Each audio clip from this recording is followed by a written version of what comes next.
Bismillahirrahmanirrahim. Assalamualaikum warahmatullahi wabarakatuh.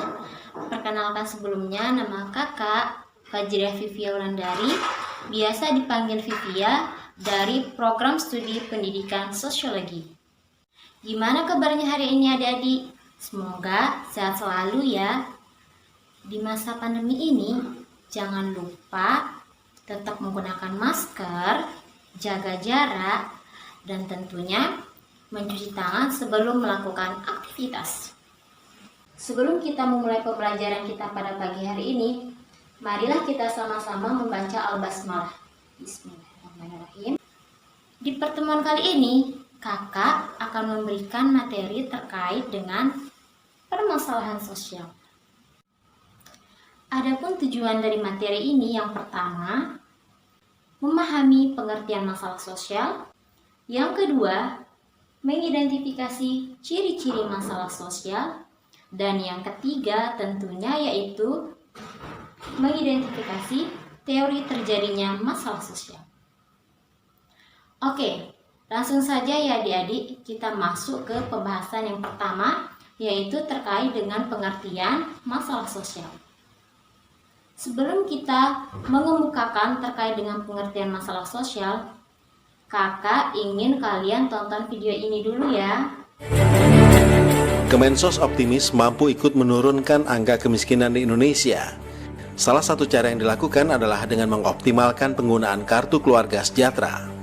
Optimalisasi pengurangan angka kemiskinan adalah dengan cara ikut memasukkan para penyandang masalah kesejahteraan sosial yang selama ini tidak terdata karena tidak memiliki kartu keterangan, baik berupa kartu keluarga ataupun KTP.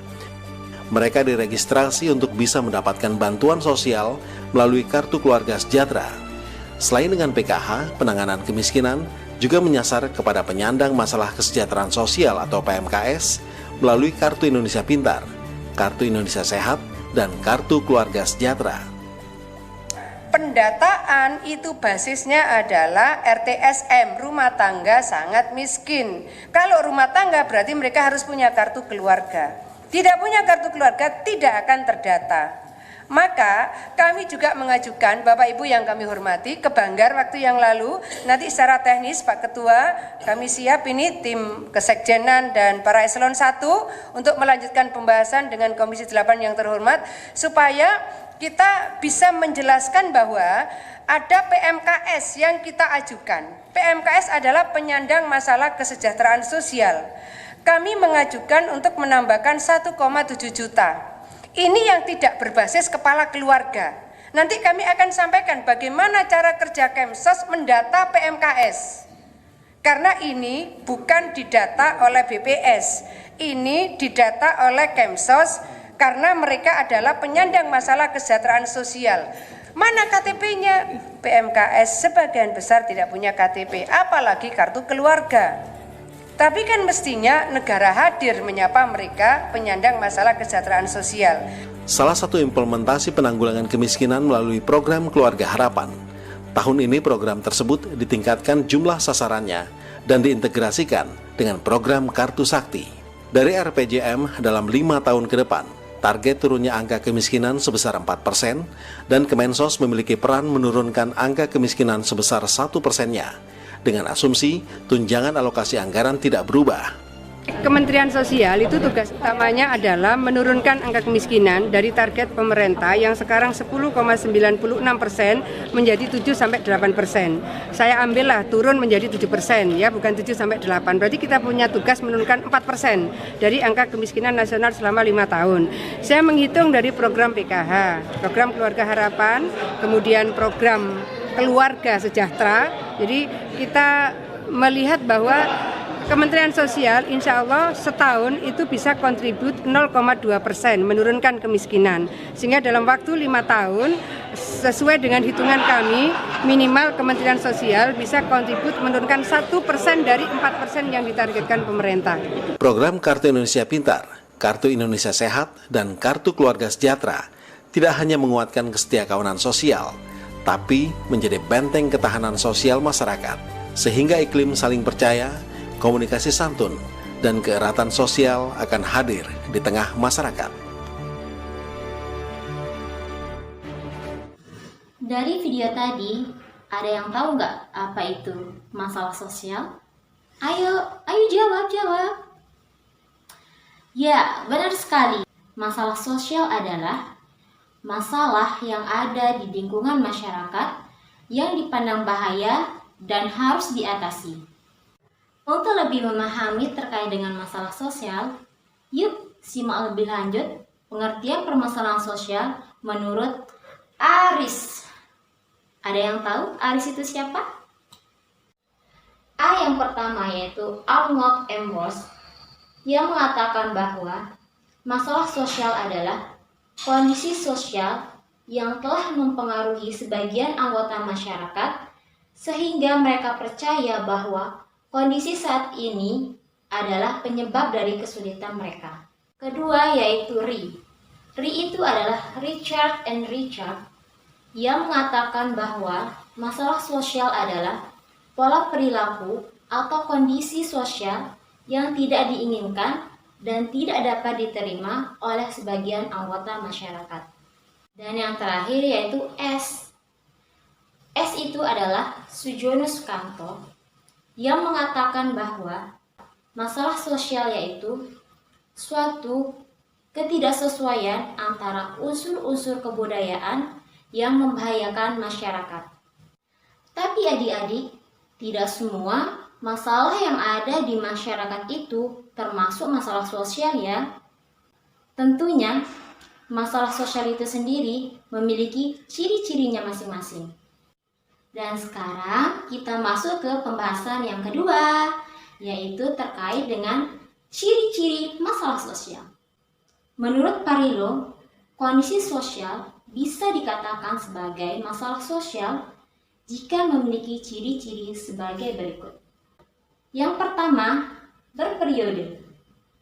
Maksudnya di sini, masalah sosial itu terjadi berulang-ulang kali dan tentunya dalam kurun waktu tertentu. Dan yang kedua yaitu merugikan. Merugikan di sini bukan hanya merugikan fisik saja ya adik-adik, tetapi juga merugikan secara non-fisik. Adapun contoh merugikan non-fisik itu seperti stres, trauma besar, dan yang lainnya. Dan yang ketiga, pelanggaran norma-norma.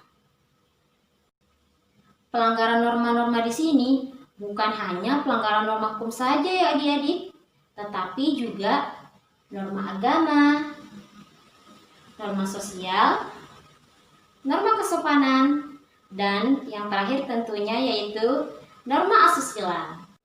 Dan tahu nggak ciri-ciri yang terakhir itu apa? Ya, benar sekali. Ciri-ciri yang terakhir yaitu adalah membutuhkan solusi.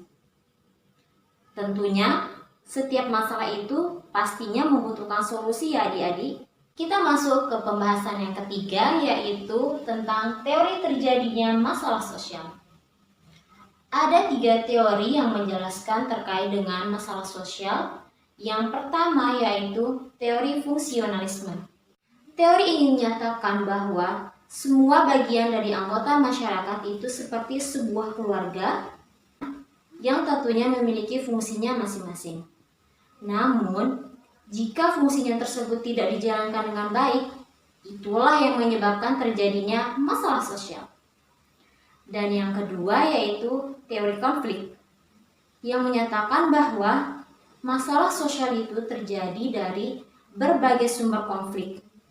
Misalnya, konflik ras, konflik kelas, konflik etnis, dan konflik gender. Dan yang ketiga yaitu teori interaksionalisme simbolis, yang menyatakan bahwa masalah sosial itu terjadi karena adanya interaksi simbolis antara individu yang bermasalah dengan individu yang tidak bermasalah. Jika digabungkan, itulah yang menyebabkan terjadinya masalah sosial. Gimana adik-adik? Mudah dipahami bukan terkait dengan materi ini? Oleh karena itu, gak apa-apa kan Kak Vivia kasih tugas ke kalian? Tugasnya mudah kok, gak terlalu sulit, slow. Adapun tugasnya yaitu yang pertama, identifikasikan masalah sosial yang ada di lingkungan kalian. Dan yang kedua, apa saja faktor penyebab terjadinya masalah sosial tersebut? Dan yang ketiga, apa dampak dari permasalahan sosial yang kalian kemukakan? Untuk tugasnya ini akan dikumpulkan minggu depan. Jangan lupa ya, jangan sampai tidak mengerjakan. Oke? Untuk menutupi pembelajaran kita pada pagi hari ini, marilah kita sama-sama membaca Alhamdulillah. Dan sebelumnya, kakak mohon maaf jika ada salah ketika menjelaskan. Don't love me, don't blame me, but I love you all. Wabillahi taufiq wal hidayah. Wassalamualaikum warahmatullahi wabarakatuh. Dadah!